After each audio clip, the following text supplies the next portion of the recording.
Assalamualaikum warahmatullahi wabarakatuh. Waalaikumsalam warahmatullahi wabarakatuh. Bismillah, alhamdulillah, wassalatu wassalamu ala rasulullah Sayyidina wa maulana Muhammadin ibn Abdillah wa ala alihi wa ashabihi wa mawalah wa la hawla wa la quwwata illa billah, amma ba'du. Pemirsa yang dirahmati Allah Subhanahu wa taala, kita berjumpa lagi dengan saya Usamah Zahid dalam program Kalamuna, produksi Aswaja NU Center Kabupaten Bekasi. Pada siang hari ini saya sedang bersilaturahim di Pondok Pesantren Al-Hikamus Salafiyah Cipulus Purwakarta, betul ya? Cipulus Purwakarta. Dan keberuntungan bagi kami, ya, beliau Ajengan Ade Bagus Said ini sedang ada di rumah. Jadi saya bisa ngeprank beliau. Ini sebenarnya ngeprank beliau ini. Beliau nggak tahu kalau saya minta waktunya untuk saya ajak bicara semacam ini ya. Siap. Beliau pun alhamdulillah bersedia. Jadi kita saat ini sedang bersama beliau, Ajengan Hadi Musa Said ya. Beliau juga yang menyusun buku Abah Cipulus. Ini buku yang sangat keren ya, berisi biografi tentang Abah Cipulus. Ini macam-macam isinya, cerita beliau Abah Cipulus sejak mulai kecil dari lahir sampai wafatnya beliau ya. Ini bagi pemirsa yang menginginkan buku ini silahkan cari di Shopee ya. Atau datang ke pesantren Cipulus ya. Dan pesantren Al-Hikamus Salafiyah di kantor, insya Allah akan ada buku ini. Ini bukunya luar biasa. Saya tadi udah buka-buka sedikit ya tentang beliau. Nah, Ajengan, saya manggilnya apa nih Ajengan? Manggilnya namanya aja, nggak usah Ajengan, bukan Ajengan kita. Tapi ini masalah di Tatar Sunda, jadi mau nggak mau harus Ajengan saya ngomong ya kan. Beliau juga ini sebagai pengasuh pesantren kan, saya namanya sekolah adab kalau nggak manggil Ajengan ini kan. Ya. Beliau selain mengasuh pesantren di salah satu pengasuh di Al-Hikamus Salafiyah, beliau juga ketua Stai Badar, Stai Al Badar, maaf. Beliau juga aktif sekali di organisasi keluarga besar Nahdlatul Ulama, terutama di PP Ansor, PPGP Ansor. Beliau salah satu ketua ya di PP Ansor. Makanya beliau ini sangat luar biasa dan sangat layak untuk kita jadikan narasumber dan kita mintakan nasihat-nasihatnya serta ilmu-ilmunya seperti itu, agar nanti pemirsa yang melihat mungkin bisa mendapatkan hikmah dari program kita pada siang hari ini. Ajengan, mumpung ada di pesantren nih, saya ingin bertanya kepada Ajengan terkait dengan apa yang ada di dalam pesantren itu, tentang pendidikannya, tentang ajaran-ajarannya. Karena kita tahu mayoritas Muslim di Indonesia itu kan bisa dikatakan NU. Ya. Dan NU itu bisa dikatakan juga sebagai pesantren besar. Sedangkan NU itu pesantren kecil seperti itu. Pesantren NU kecil ya, NU pesantren besar. Jadi rumah bagi seluruh pesantren. Nah, pesantren jumlahnya luar biasa banyak ini. Mungkin berapa nggak tahu jumlahnya totalnya itu kalau seluruh Indonesia, mungkin jutaan kali ada. Data Kemenak sekitar kurang lebih 30.000. 30.000 pesantren itu yang terdata. Padahal yang tidak terdata lebih banyak karena itu seperti fenomena gunung es, betul. Dan yang saya alami di pesantren, mungkin nanti saya akan meminta konfirmasi kepada Ajengan Hadi Musa ini. Di pesantren kan diajarkan tentang banyak sekali ilmu. Ya. Dan ilmunya pun dari berbagai macam pendapat atau sudut pandang para ulama. Artinya dari awal kita sudah diajarkan tentang perbedaan-perbedaan dan bagaimana menghargai perbedaan-perbedaan tersebut. Nah, menurut Ajengan ini bagaimana menurut pendapatnya terkait dengan perbedaan-perbedaan pendapat para ulama yang diajarkan di pesantren itu? Apa kemudian output dari didikan semacam itu? Oke, Assalamualaikum warahmatullahi wabarakatuh. Waalaikumsalam warahmatullahi wabarakatuh. Terima kasih sahabat saya ini, Kiai Haji Usamah Zahid. Ini Direktur Aswaja Center Kabupaten Bekasi. Ini Kalau saja pakai direktur. Direktur ya, direktur. Biar agak keren Biar sedikit. agak keren. Karena nggak ada yang angkat direktur, kita angkat sendiri lah. Bicara pesantren ini, tapi pertama-tama puji syukur kepada Allah Subhanahu wa taala, saya kedatangan tamu yang luar biasa dan saya yakin silaturahim ini betul-betul melahirkan satu kemanfaatan dan keberkahan yang luar biasa. Karena setahu saya setelah silaturahim itu kan ada silatul fikri, tukar pemikiran. Setelah silatul fikri kita bisa masuk ke silatul qalbi, hati.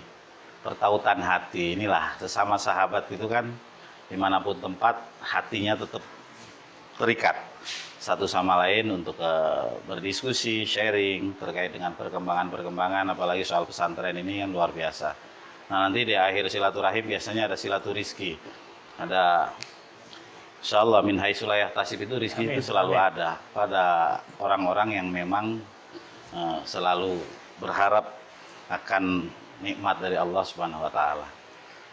Bicara pesantren itu sebenarnya bisa kemana-mana arahnya, karena pesantren ini kan kita tahu bahwa beberapa abad yang lalu, beberapa kiai, bahkan pesantren Cipulus ini berdiri tahun 1840. Oh, sudah sangat tua. 1840, ini udah generasi ke-6.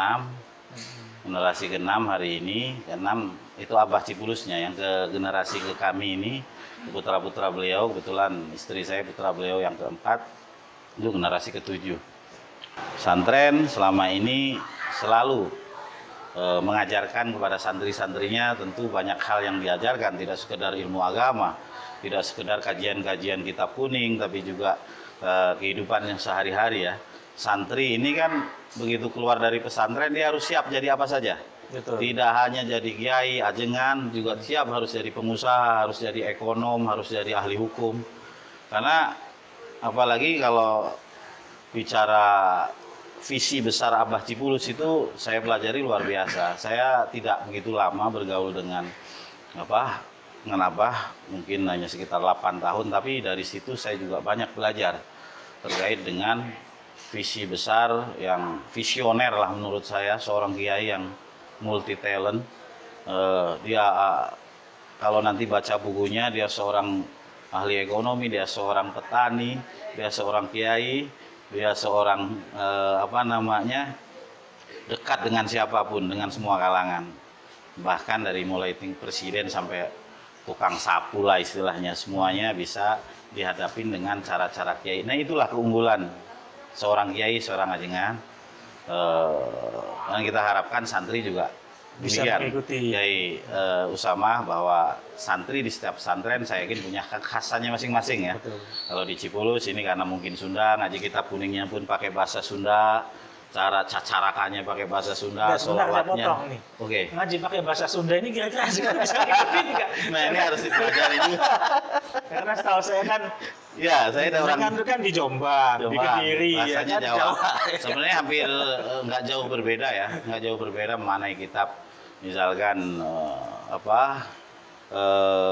kitab-kitab kekhasan kitab kuning juga, orang-orang sini juga banyak yang pesantren ke Jawa Timur. Tapi kadang-kadang begitu pulang mereka menyesuaikan dengan bahasa ibu mereka, bahasa Sunda.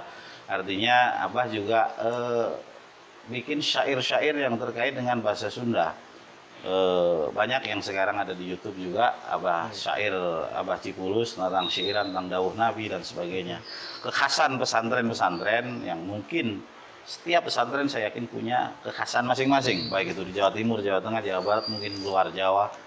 Cara pendidikannya mungkin juga agak berbeda-beda, tapi pada intinya sama, mengajarkan tentang kajian-kajian keagamaan, baik ilmu fikih, tauhid, tasawuf dan sebagainya.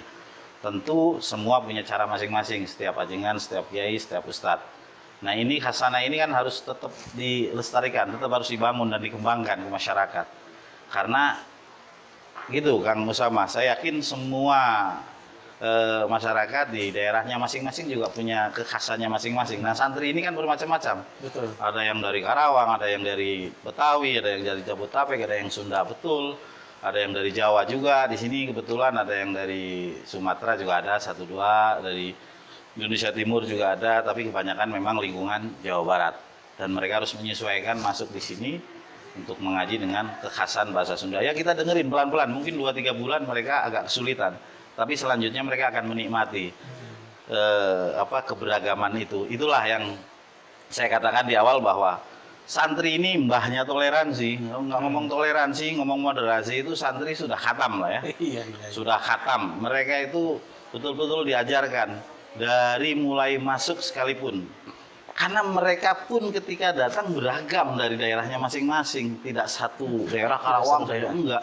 Satu kamar ada yang Karawang, ada yang Bekasi, ada yang Sumatera, ada yang Jawa. Artinya mereka dari awal sudah melakukan satu toleransi yang luar biasa. Artinya bagaimana harus menghargai perbedaan. Bagaimana menghargai perbedaan itu, mereka saling membantu, saling mengingatkan, saling ta'awun, saling menolong dan sebagainya. Hal ini mungkin yang ke depan. Kalau negara hari ini mengingatkan dan mengajak kita untuk membangun satu toleransi yang besar, artinya ini adalah sebagai kerangka besar karena kita berbangsa dan bernegara. Ini tentu harus ditularkan. Karena semangat santri adalah semangat toleransi, semangat santri dulu semangat memerdekakan Indonesia juga dengan segala keberagamannya. Kira-kira gitu gambarannya Pak Ajengan Usama. Ajengan, terkait dengan toleransi. Untuk santrinya kita kita pinggang terlebih dahulu. Nah, seberapa penting sebenarnya kita harus memiliki sikap toleransi yang tinggi dalam kehidupan kita bermasyarakat dan terutama bernegara ini?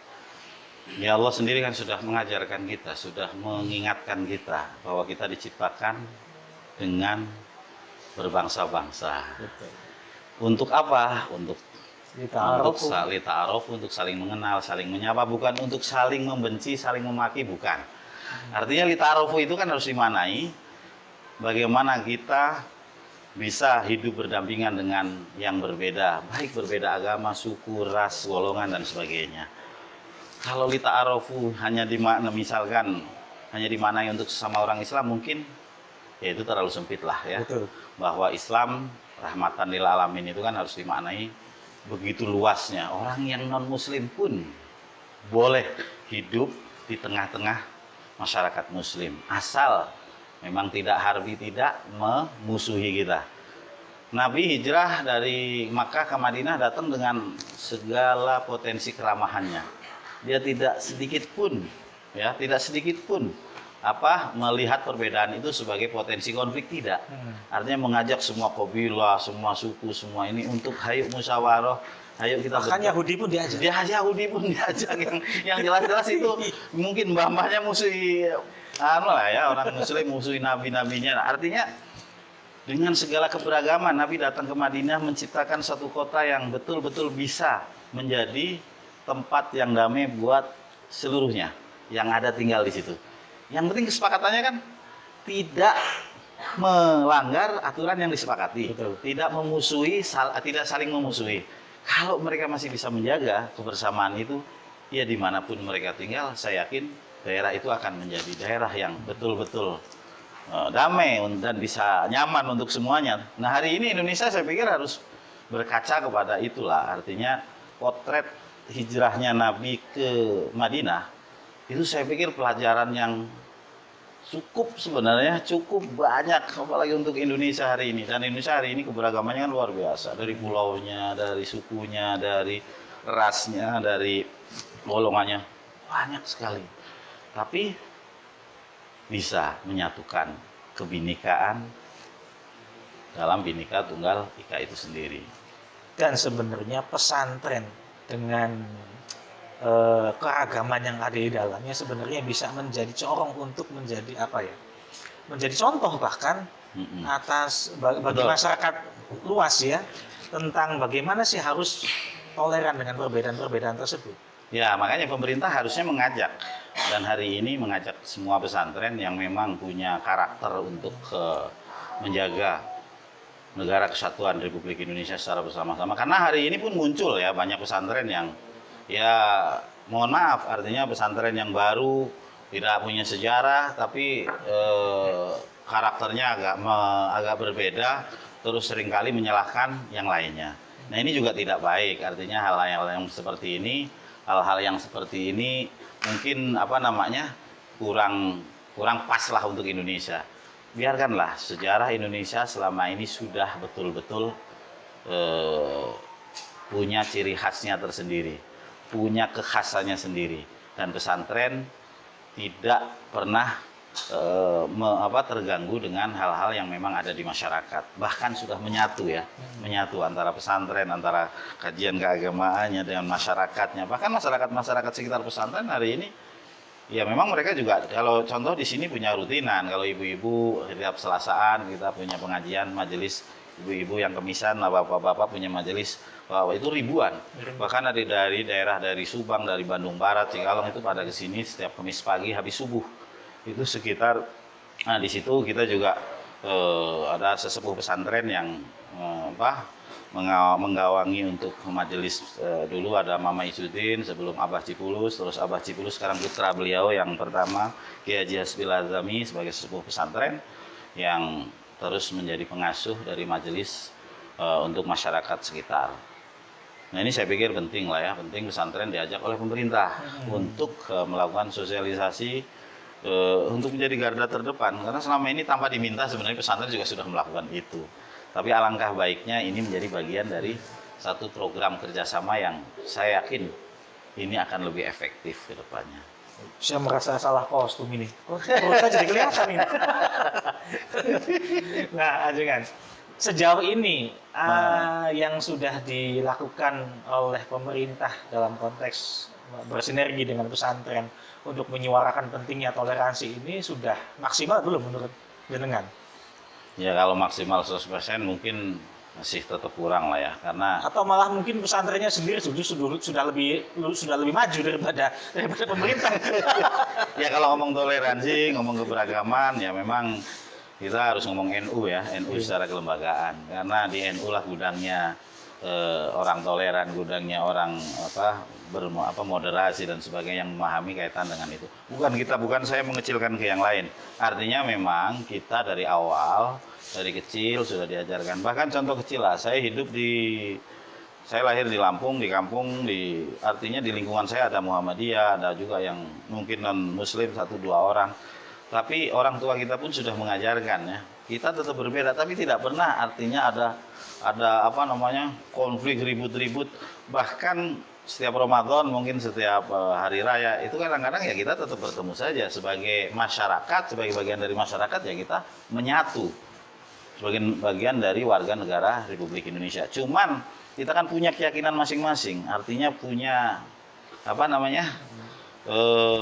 keorganisasiannya lah. Kita mungkin di NU dari kecil sudah di NU ya sudah diajarkan dengan sekian banyak harus menjaga keberagaman itu, harus menjaga kebersamaan itu menjadi bagian dari pelajaran kehidupan. Dan ini sejalan yang ada di pesantren. Dan pemerintah saat ini juga sudah, apalagi Menteri Agama hari ini mungkin saya yakin juga sudah sangat maksimal. Wong dia juga lahir di pesantren, lahir di tengah-tengah pesantren, bahkan cucu Kiai besar di Nahdlatul Ulama, ada Kiai Khalil Bisri, ada Kiai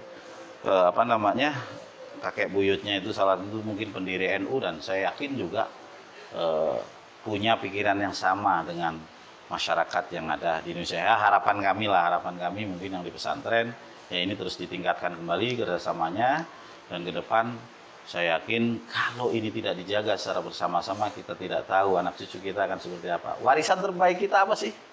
Warisan terbaik kita ya itu tadi, negara kesatuan Republik Indonesia tetap dijaga dengan baik, karena hidup di Indonesia itu kan ya memang nilai-nilai itu yang harus terus dimunculkan dan dikembangkan secara bersama-sama. Nah, tantangannya Jengan. Sekarang ini kan kasus yang sekarang lagi viral aja lah, masalah Toa itu. Menurut saya ini terlalu berlebihan ini kan, orang-orang menanggapi ini kok masalah ini bisa menjadi sumber konflik yang sebenarnya nggak perlu kan sebenarnya. Ya, betul, kalau kita betul. punya sikap yang dewasa, sikap yang moderat, sikap yang penuh dengan toleransi, saya pikir hal semacam ini kan nggak perlu jadi soal surat edaran Kemenak maksudnya. Ya. Soal edaran Menteri Agama. Nah ini kan kadang-kadang orang ada beberapa hal lah, mungkin faktornya lah ya yang jadi gaduh gitu loh.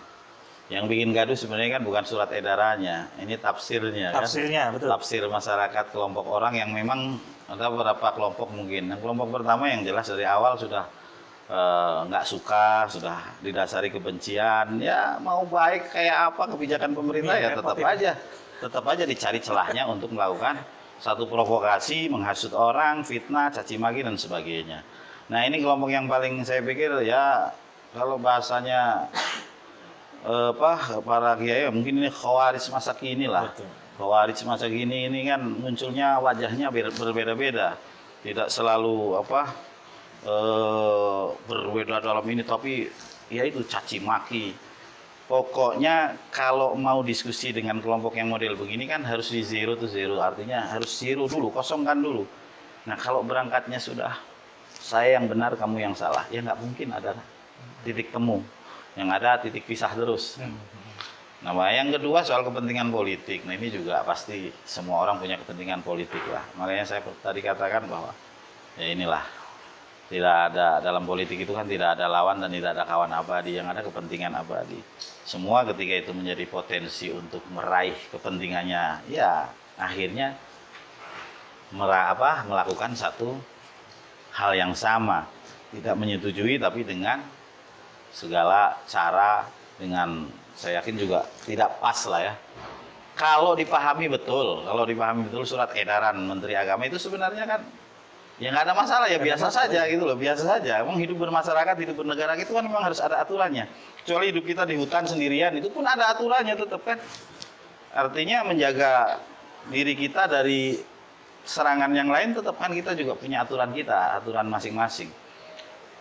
Nah hal ini ya saya berharap sih harus dipahami betul lah. Jangan terus belum paham lalu teriak menyalahkan, belum paham. Itu yang secara pribadi saya miris aja kan. Saya prihatin sekali. Karena sebenarnya banyak orang-orang yang tidak memahami persoalan. Awam dalam konteks itu, tapi bersuara kencang, kan bersuara keras.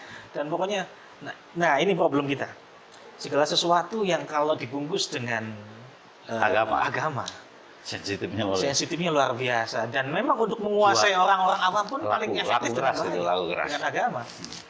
Gus Dur kan sudah mengingatkan sebenarnya jauh hari sebelum itu kan Gus Dur sudah mengingatkan yang Islam kaset itu kan. Islam kaset ya. Artinya subuh-subuh bukan orangnya, kasetnya yang bunyi kan. Nah ini kan memang ya ini problem kita lah, masyarakat kita lah. Kadang-kadang masyarakat kita kan formalistiknya luar biasa, tapi tidak memahami persoalan yang sebenarnya. Dan ini sudah berpendapat, apalagi ada ustadz-ustadz yang baru muncul itu sudah berfatwa lagi kan. Ini kan mending kalau ustadz beneran. Kadang ustadz modalnya googling dan dari YouTube. Nah ini yang mungkin ini tadi kembali ke pesantren. Mungkin mereka tidak begitu mendalami ajaran-ajaran yang ada di pesantren, terutama substansinya. Di mana di pesantren diajarkan tentang moderasi, diajarkan tentang toleransi dan sebagainya. Ketika tidak dipahami betul ajaran-ajaran itu, hingga kemudian ketika ya sebagian ustadz-ustadz yang memang harus kita akui ada juga lulusan pesantren yang seperti itu. Akhirnya ketika beliau keluar dan berfatwa mengeluarkan fatwa-fatwa yang cenderung kaku. Bukan kaku, ini mengganggu ketentraman masyarakat yang sudah ada. Karena mereka itu kan dasarnya sudah berangkatnya dari saya yang benar, kamu yang salah gitu loh. Kamu harus ikut saya, kan seperti itu. Ini kelompok-kelompok seperti ini sekarang bermunculan di mana-mana, bahkan bermain di medsos yang luar biasa, mempengaruhi orang bodoh dan yang seneng dibodohin gitu loh. Ini kan banyak problemnya, banyak orang yang seneng dibodohin juga. Ini sudah yang menyampaikan bodoh, yang dengerin malah seneng dengan hal-hal yang formalitas seperti itu. Nah terkait dengan hari ini yang Menteri Agama diserang begitu rupa oleh banyak pihak, banyak golongan lah. Cuman saya yakinnya bahwa Menteri Agama itu orang pesantren.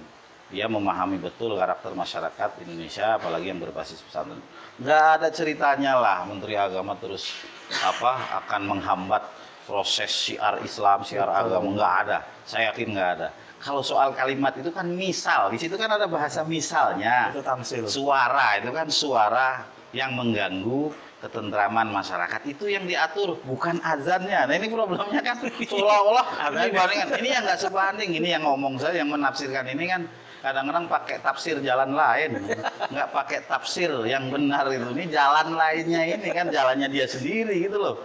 Ini orang, ini kan misal ada suara anjing, misal ada suara gonggongan, kan Kan itu misal, ya mungkin karena diksinya itu berdekatan dengan surat edaran itu akhirnya dimaknai. Nah ini dijadikan kesempatan untuk memprovokasi masyarakat, untuk memprovokasi, menghasut dan sebagainya. Nah inilah kehidupan kita seringkali hanya melihat hingar-bingarnya saja tanpa melihat substansi yang sebenarnya. Hidup di negara yang beragam ini kan kita juga perlu memupuk toleransi itu tadi. Moderasi beragama perlu terus disampaikan kepada masyarakat bahwa kita hidup berdampingan dengan siapapun. Nah pesantren saya yakin menjadi sumber dari proses-proses seperti itu dari awal. Terakhir Ajengan, terkait dengan harapan kita sebagai orang yang mungkin dibesarkan dalam kultur pesantren, di mana Menteri Agama sekarang, ya kita tahu seperti yang Ajengan tadi sampaikan, beliau murni orang pesantren, sama anaknya kiai besar, cucu kiai besar, ya kan? Dan saya hafal betul, saya kenal beliau cukup lama lah. Dan beliau pun dalam dalam konteks yang tadi ya surat edaran tadi juga dalam konteks untuk membangun toleransi, ketertiban bersama. Nah, pesantren dalam hal ini harus bersikap seperti apa? Ya saya pikir pesantren pasti akan menyikapi dengan bijak lah ya. Karena setiap edaran pemerintah, apalagi edaran Menteri Agama, tentu itu sudah dipertimbangkan matang-matang. Wong edaran ini sudah ada kok sejak 1978 kan, zaman Soeharto itu. Tapi kan mungkin tidak terlalu diperhatikan, tidak terlalu ditaati. Nah ini mungkin untuk mengingatkan kita, edaran ini diterbitkan kembali untuk mengingatkan. Karena apa? Hari ini bahaya intoleransi itu luar biasa. Ada kasus kan waktu itu di Riau apa di mana itu ada kasus yang ibu-ibu melapor soal kebisingan itu. Justru ibu-ibu itu yang terkena jerat hukum karena masyarakat tidak sepakat bahwa itu adalah penghinaan, penistaan. Ini kadang-kadang gampang sekali kita memvonis orang untuk melakukan penistaan agama ini. Gampang sekali karena tidak tahu ilmunya gitu loh. Ini problemnya kan tidak tahu ilmunya. Orang bodoh terus menghukumi sesuatu tanpa bertanya dulu, tanpa tabayun dulu. Ini kan jadi problem di masyarakat. Jadi pertanyaan kita semua. Nah tugas kita apa? Pesantrennya kita meluruskan ini. Artinya hal-hal ini sangat mungkin terjadi di lingkungan kita. Nah kita harus menjelaskan ini karena ini tugas bersama. Saya yakin ini tanggung jawab kita bersama. Bukan sekedar tanggung jawab Menteri Agama, negara, ulama, para tokoh, tapi tanggung jawab kita bersama sebagai warga negara untuk menjaga tetap keutuhan, keberagaman, kebinekaan yang ada di Indonesia. Karena itu modal kita. Itu modal kita. Kita harus memahami bahwa Indonesia tanpa Kristen bukan Indonesia. Indonesia tanpa Islam bukan Indonesia. Indonesia tanpa Hindu bukan Indonesia. Ya Indonesia adanya Indonesia ya karena ada Hindu, Kristen, Katolik, Batak, Sunda, Jawa dan sebagainya. Ya itulah kira-kira gambarannya. Dan saya yakin pesantren punya peran yang sangat besar. Kalau kita tengok sejarah pun pesantren punya peran memerdekakan Indonesia ini kan sangat besar sekali dari mulai peran ya Haji Hasyim Asy'ari. Bahkan nih ya Abah Cipulus di sini pun di buku ini saya menceritakan tentang dari mulai kecil beliau udah belajar dari beberapa pesantren sampai beliau tinggal di sini. Ini sebenarnya beliau diambil mantu di sini oleh pamannya sendiri karena beliau punya kelebihan yang luar biasa. Beliau seorang pendekar, tadi saya katakan seorang petani, seorang agamawan, seorang ulama yang mengharapkan santri-santri ini juga bisa memahami semua keilmuan yang ada di pesantren ini, juga ilmu dengan kemasyarakatan. Terima kasih. Masya Allah, ini luar biasa sekali. Obrolan saya dengan Ajengan Ade ini cukup mendalam terkait dengan pesantren toleransi. Ini mah ngobrol santai tapi mengena. Ini santai tapi mengena. Terima kasih Ajengan. Terima kasih atas waktunya. Terima kasih atas pandangan-pandangannya. Terima kasih atas ilmu-ilmunya. Dan pemirsa sekalian, demikian tadi perbincangan saya dengan Ajengan Ade Bagus Said. Mudah-mudahan apa yang sudah diobrolkan ini dapat membawa pandangan baru dari pemirsa sekalian terkait dengan kondisi pesantren, kondisi keadaan yang saat ini sedang mungkin terjadi.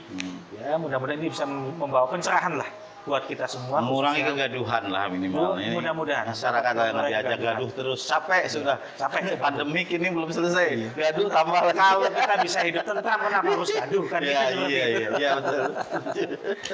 Demikian kurang lebihnya ya pembicaraan kita pada siang hari ini. Sekali lagi terima kasih Haji Nabi atas waktunya.